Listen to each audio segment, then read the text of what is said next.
এক ভণ্ড, সেও ছিল নবী দাবিদার, মুসাইলামাতুল কাদ্দাব। সে নবীকে কপি করত, নবী যা যা করতো তাই করত। তো সেও তার এলাকায় অনেক বাচ্চাদের মাথায় হাত বুলাই দিতে শুরু করলো, যে মোহাম্মদ বাচ্চার মাথায় হাত বুলালে বাচ্চার মাথায় চুল বড় হয়, আমিও তাই করব। সে বলতো আমিও নবী।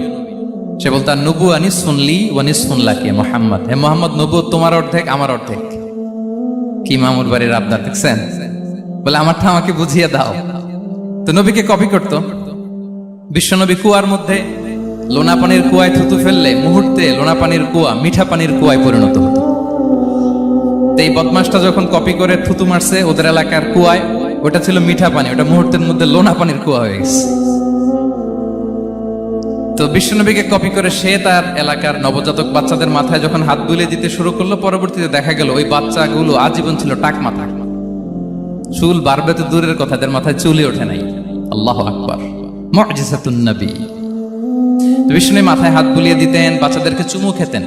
আপনারা বাচ্চাদেরকে কোলে নেবেন, আদর করবেন, চুমু খাবেন, বিষ্ণুবীর সুন্নাহ এটা। বাচ্চাদের সালাম দিতেন, মাঝে মাঝে বাচ্চাদের সাথে মজা করতেন, তাদের সাথে খেলাধুলা করতেন। বাসায় সময় পেলে এটা করবেন। একবার এক নামাজে ওনার নাতিদেরকে নিয়ে হাজির হলেন, হাসান হুসাইন রাদিয়াল্লাহু আনহুমাকে নিয়ে। তো নামাজের এক সিজদায় বিষ্ণুনবী এমন লম্বা সময় সিজদায় পড়ে রইলেন, মাথা আর উঠান না। মুসল্লিরা তো অবাক, সাহাবারা ভাবলেন হায় রে, নবীজি অসুস্থ হয়ে গেলেন নাকি, অথবা ওহী নাজিল হলো নাকি। নামাজ শেষে সাহাবারা জিজ্ঞেস করলেন, ইয়া রাসূলুল্লাহ, আপনি কি অসুস্থ হয়েছেন নাকি ওহী নাজিল হচ্ছিল? এত লম্বা সিজদা দিতে তো কখন দেখি নাই। বিশ্বনবী বললেন, না না, কুল্লুন যালিকা লাম ইয়াকুন, কোনটাই না, বরং ওয়ালাকিন নাবনি ইরতাহালানি, আমার নানা ভাই হাসান হুসাইন সিজদারত অবস্থায় আমার পিঠের উপরে উঠে বসেছিল। ফাকারিহতু আন উআজ্জিলাহু হাত্তা ইয়াকদিয়া হাজাতা, আমি উঠে গেলে তাদের ডিস্টার্ব হবে, এজন্য সিজদায় পড়েছিলাম। যতক্ষণ তাদের পিঠে উঠে খেলতে মনে চেয়েছে তারা খেলেছে, তারা নেমেছে, তারপরে সিজদা থেকে মাথা উঁচু করে দাঁড়িয়েছি। সুবহানাল্লাহ বিহামদিহি। তো আমরা কাঁধে নিয়ে খেলবো তো দূরের কথা, আমরা অনেকে বাচ্চাদেরকে মসজিদে দেখলেই রেগে যাই, আছে না নাই? অনেক মুরব্বীরা আছে মসজিদে বাচ্চা দেখতে পারে না, দেখবেন হ্যাঁ, খিটখিটে মেজাজের হয়ে যায়, রিঅ্যাক্ট করে।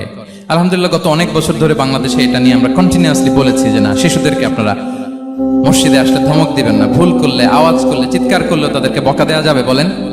আজকে যদিও বকা খেয়ে মসজিদ থেকে ফিরে যায়, আর কোনোদিন মসজিদের দিকে পা বাড়াবে?